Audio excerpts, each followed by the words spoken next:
Alright,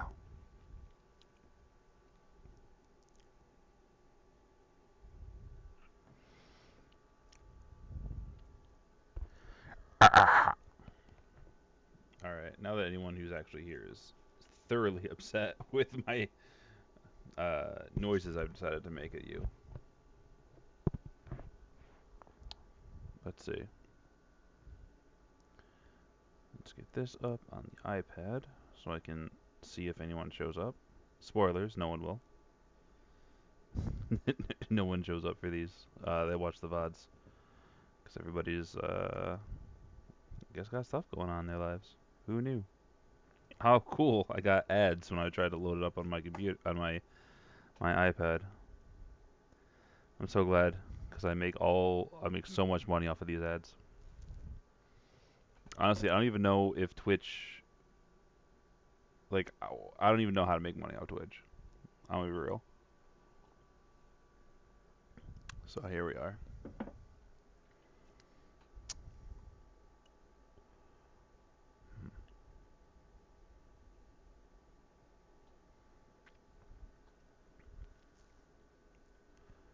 All right, cool. So we got chat open. No one's in it, but I got it open just in case somebody decides to show up and wander on in, out from the warm. What? Can anyone actually hear me? Is my volume just turned way down on like everything? No, everything seems fine. I just had my volume turned down on my iPad. So that checks out.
Apparently, I have to keep making noise, or my headphones might try to shut off on me.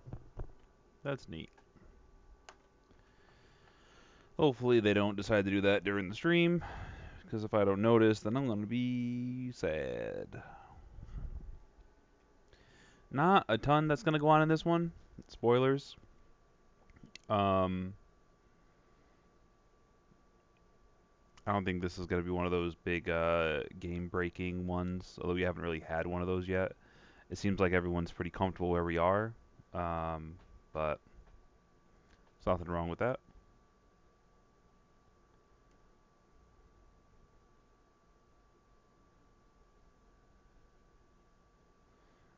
Got a minute left. Got a minute left.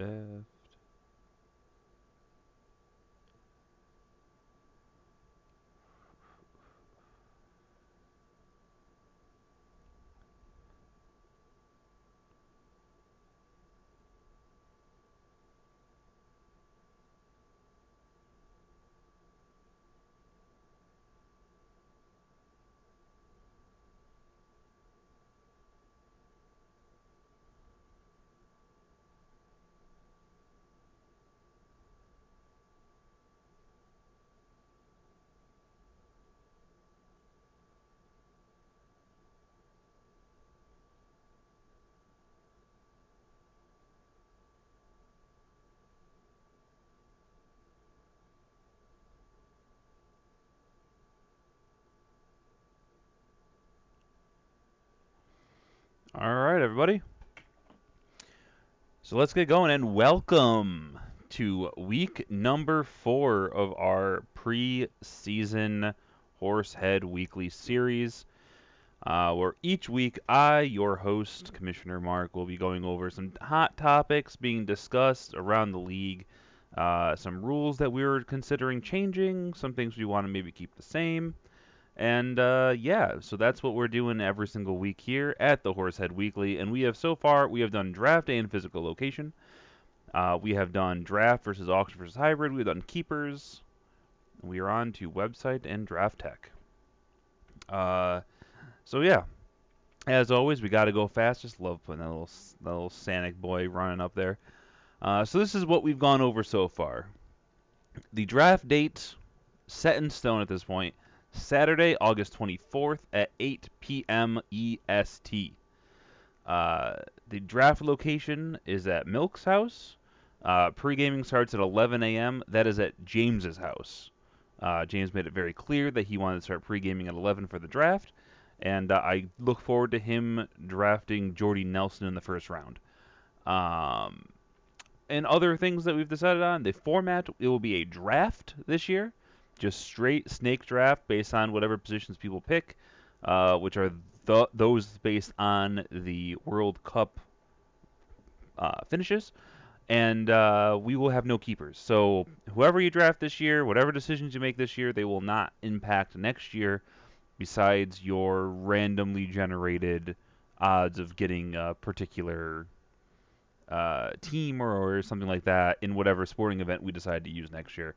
And I believe women's handball is on the docket for next summer's Olympics. So we can all look forward to some hot women's handball action. As I was for one surprised at how big of a hit it was when we did it that year, and I think it's going to be a big hit next year. So let's see how it goes. But that's for the future of our league. For this season, um, we have not only this league going on, but I am looking to make a demonstration league to tie it back in with the Olympics, where they have demonstration sports from year to year. Because I want a demonstration league where we do, auctions, keepers. Maybe do on different websites. So we can try some of them out. Maybe we don't end up doing an auction. Maybe we just do keepers. Maybe we try something else. Just really, really looking for something different in a separate league that has maybe some longer term ramifications for a much lower buy-in. So we don't have people, freaking out every single week about everything. Much lower stress, much more relaxed. Maybe we can rope Tyler back into this one. Who knows? But that's again, that's a different story. Hopefully we can talk about that in Slack. Uh, Reminder, because I accidentally hit a button. Reminder, draft positions. The positions must be submitted before noon on 8/12/19. This could be as simple as I want 1 through 12. It can be as complex as I want to make sure I'm picking right before or right after Doug, because Doug is a flaming piece of garbage when it comes to fantasy football, and I want to be able to make sure that if somebody really good is coming back to me or coming towards me, I can be guaranteed he's not going to take him because he's just going to take whoever ESPN says is the best because he's garbage. Now, I don't feel that way personally, but some of you might. So if that's how you feel, please feel free to put that in your requests. Um, And yeah, just make sure that you do them on time, because if not, I will randomly assign you some nonsense. And then I believe the 12th is a Monday. And then on that Tuesday night, I will do the big reveal where I will say, haha, come on down to the stream. Here's where everybody sits. This is where everybody's draft position is. And, I'll go over some of the pros and cons of what people said. Yeah, so I think it'll be a good time to be had by all. So just to reiterate, people, please post position preferences promptly. And as I pop all my P's and destroy all your ears, let's move on to this week's topic. The weekly topic, as I mentioned earlier, is website and draft tech. So the website is where we will be playing the league. So typically this has been on ESPN, is where you'll be setting your lineups, it'll be making your trades, it'll be where you're doing your waiver claims and your fab and all of that. That will all be held on the website. The draft tech is solely where we will be completing the draft. So we can do it on a different website and then import that draft into ESPN, where it will be kept for all of eternity, and everyone can sit there and they can watch and they can ooh and they can ah and they can have their teams. Probably will take a few days to get that actually in, but yeah, that's the difference is what we're discussing here. So let's discuss websites. So very quickly with the websites. ESPN is what we've been using for years. Yes, it does suck in some situations. Yes, it is consistently seems like they keep on saying, hey, let's make this thing prettier by taking away functionality. Like, for example, in the baseball league last season, you used to be able to sort by whip. You could just go into free agency and you can say, hey, I'd like to sort my free agents by their whip or their ERA, because if they are, for pitchers, or you can do slugging percentage if you are looking at hitters. And that was great because that is some really good information. OPS, another great stat to look at if you're just trying to very quickly identify who's a good player, who's not a good player, who's doing really good lately, stuff like that. Now, you can't do that. You just, if you want to see someone's whip or OPS, you have to literally go into their player card and you can see it, so you can't sort it at all. The only way that you can sort it is if you go onto another website and type in, oh, I'd like to see everyone's whip. But they don't have your free agents. So you're sitting there and you're like, okay, I'd like to pick up a hitter that has a really good OPS. They don't have that anymore. You can't look at that. And if you look at it on another website, then you have to be like, okay, does this who's the first person on this list who has the stuff that I want? It's a mess. It's an absolute idiot move that they've made, and I'm really curious to see how that's going to impact, because they did this between the football season ending and the baseball season ending, this big revamp of their fantasy stuff. I'm curious to see what stuff has been taken away in the fantasy football side of it. So are we going to be sitting there saying, man, I'm really upset because I can't see anymore the yards per carry or yards after catch, any of those next level statistics? Maybe they'll just be gone and won't be able to sort by them. So that's my little rant about why I don't like ESPN, why I'm even bringing this up. And it also has a really good app. I mean, it's easy to use. No one's been complaining about it, really. It's the old reliable that we've been on for years and years and years. Now, years and years and years ago, we tried out Yahoo. And since then, they have revamped their fantasy suite. They have added new features. They've added a new look. Because this was, 2012, 2013 that we did that? Because it was very, very early on in my time in the league. So yeah, I'm really curious to see if Yahoo has made big changes. Maybe we can take a look into them, and maybe you guys can look on their websites and maybe hear from people how good they are, or if they're not good. I know a lot of my coworkers have said good things about Yahoo, so and they use them for multiple sports, so that's something to look into. And then we have the two that we haven't ever really used. There is Sleeper. Sleeper is kind of the new kid on the block, but I was looking at its app, and its website, and it all looks very clean, very crisp. Um, it might have a fee associated with using it. It says it's free. Oh, it's free, it's free, it's free. But when I tried to use the draft board function on it, it was like, well, if you want to use the draft board function and you want to do certain things, then you do have to pay a little bit of money. So I'm not sure. Um, or was that a different? No, that was something different. Never mind. I think, but it might have some money attached to it. I think it is free though. It does have a very, very high. It's like a 4.9 out of 5 on the App Store. It's a lot of people are raving about it online, but it is geared towards being super customizable and being great for if you're making a very weird league.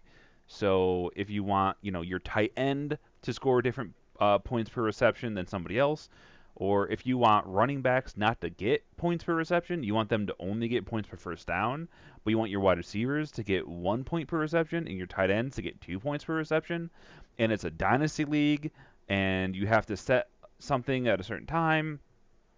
The sleeper is apparently great for that. I'm not. I think it might be a little too much for us and what we're using it for in this league. If we ever did go to keepers or something like that, then I would definitely feel a lot better going with sleeper. But I think it might just be a little too over-designed for us. But hey, if people look into it and they're like, man, this looks really crisp, really clean. I like a lot of the reviews. I like what they're saying. And if somebody's even like, yeah, I've done a league with sleeper before, it's great. Then yeah, we can definitely jump on that and try it out. But I feel like sleeper is the thing I want to use in the demonstration league, not necessarily in our league for this season.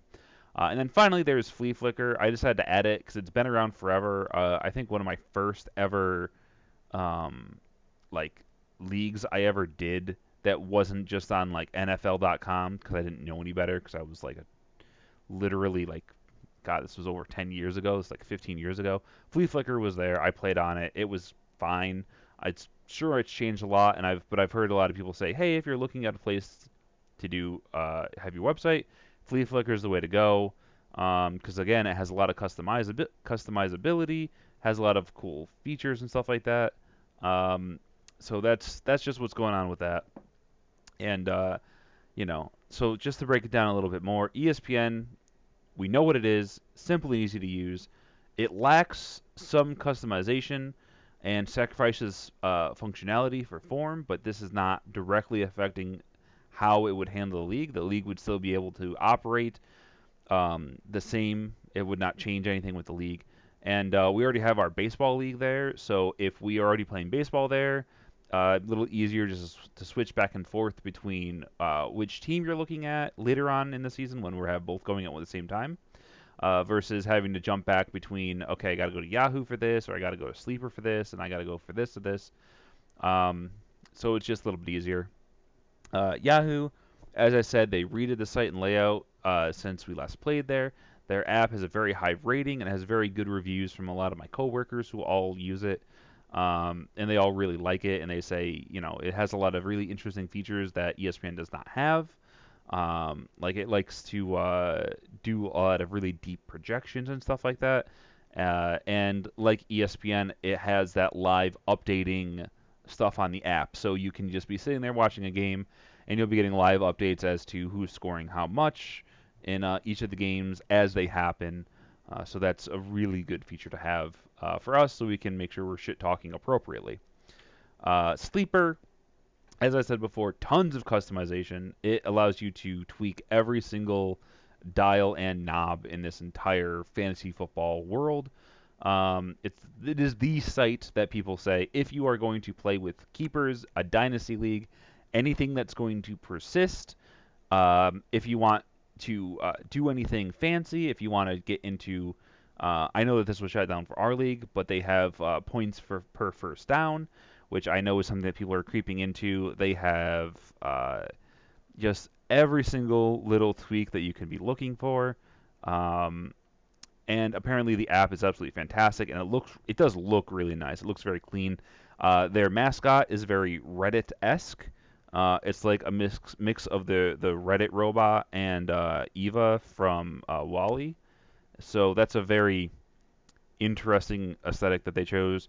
I have heard that Sleeper occasionally has issues live updating games, but I think that's something that they're probably working on because I think everyone's probably just all working off the same API coming out of the NFL.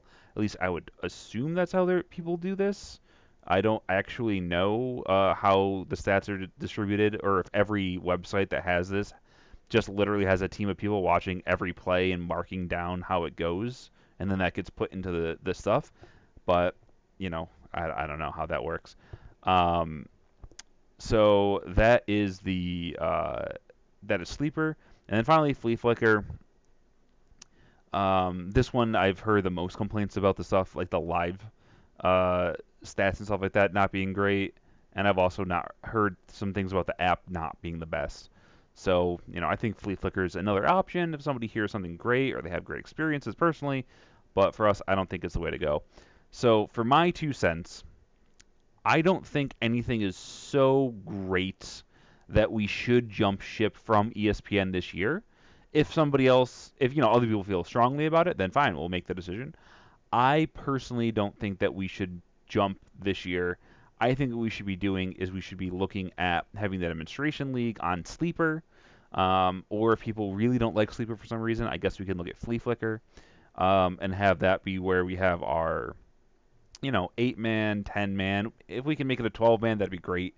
We can pull in people from other places. Like I can pull in people from my work, just like fill spots and stuff like that. Um, or other people can do the same thing. I don't want to monopolize the demonstration league. I would actually love it if somebody else would step up and actually do the demonstration league and be like, hey, I'm the guy who's going to run the demonstration league, and I'm going to be that commissioner. I'm going to set everything up, and I'm going to make everything happen. Because handling you lot with one league is a lot of work, and doing it for two is, especially when it comes down to me having to manage all of the other stuff behind the scenes, where I'm making the eliminator happen, I'm making the incentives get tallied up, I'm doing this. It'd be really nice if I could just maybe just chime in and be like, and in the demonstration league, this is what's going on when I'm doing this, rather than having to do uh, handle everything and all the issues that come up and managing stuff and all of that and getting people to pay their money. Just somebody please step up and handle it. I mean, I don't really care who it is. Just somebody take this and make it happen for me.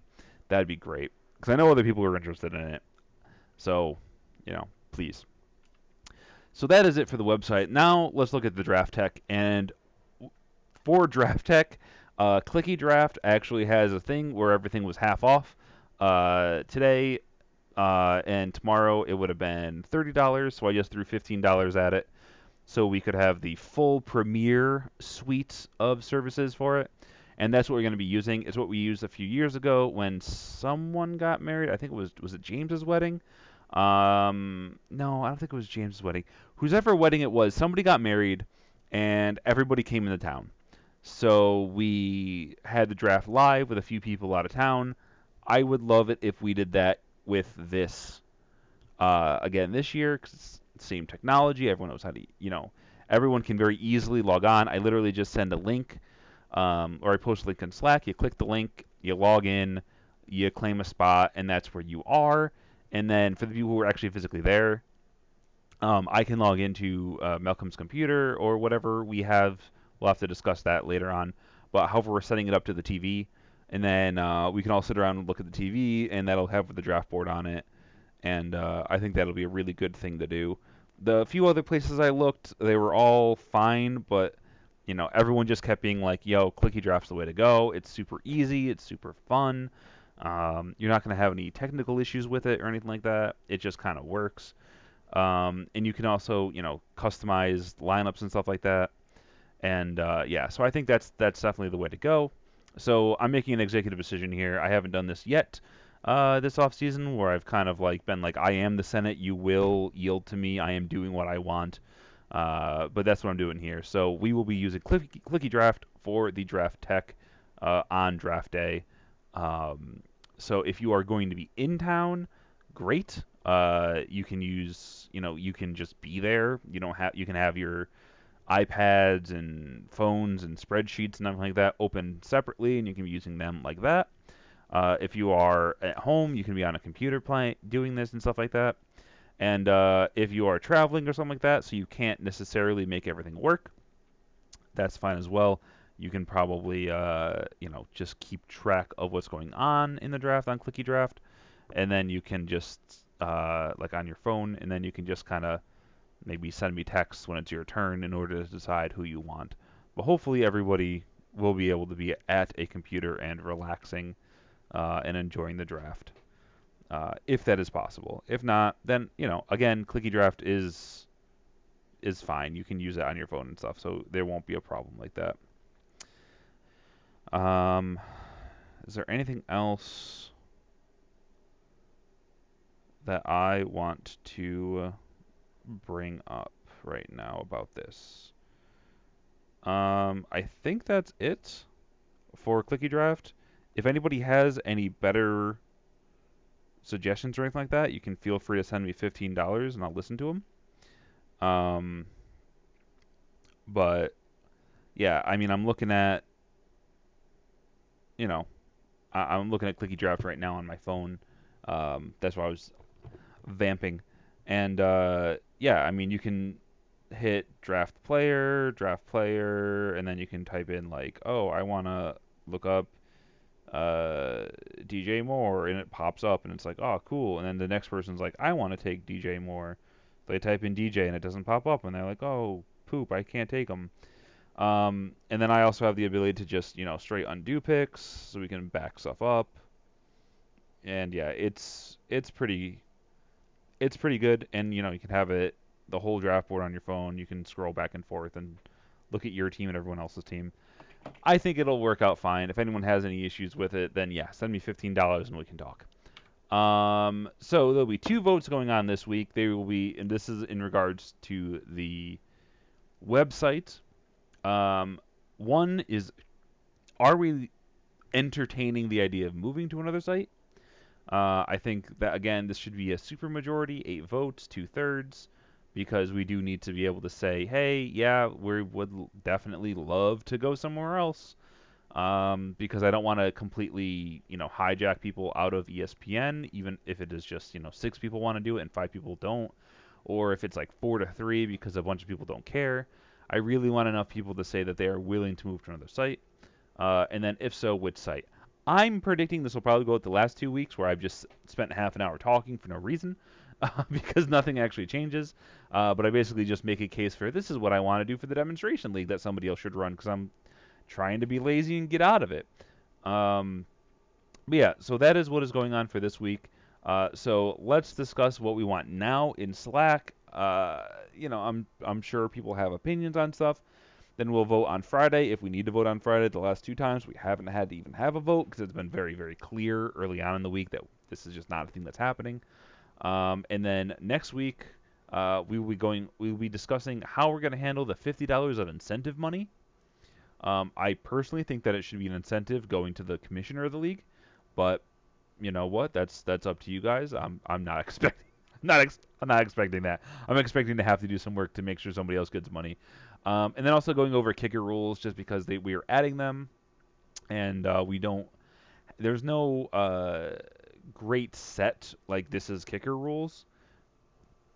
Because there's some interesting ways that you can handle kickers and make it like, okay, you get negative points for misses, but do you get negative points if you miss a 50-yarder? Well, that's kind of crazy. 50-yarders aren't very easy to hit.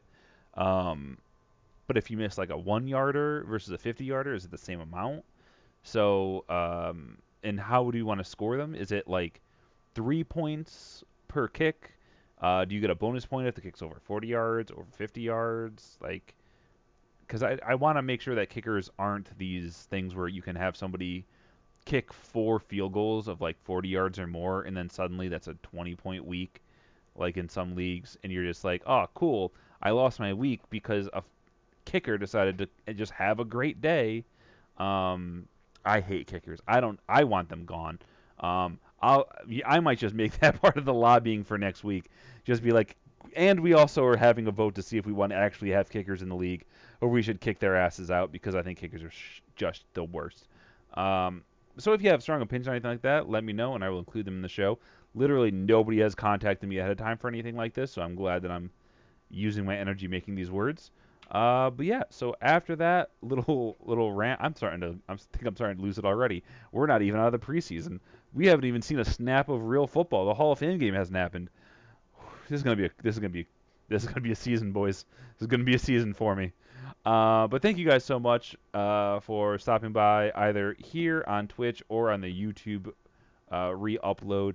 And I will see you guys next week for more Horsehead Fantasy Football discussion, where next week we will have to make a decision, and is an important decision as to what we're doing with that extra $50. So I will see you guys later. Bye-bye.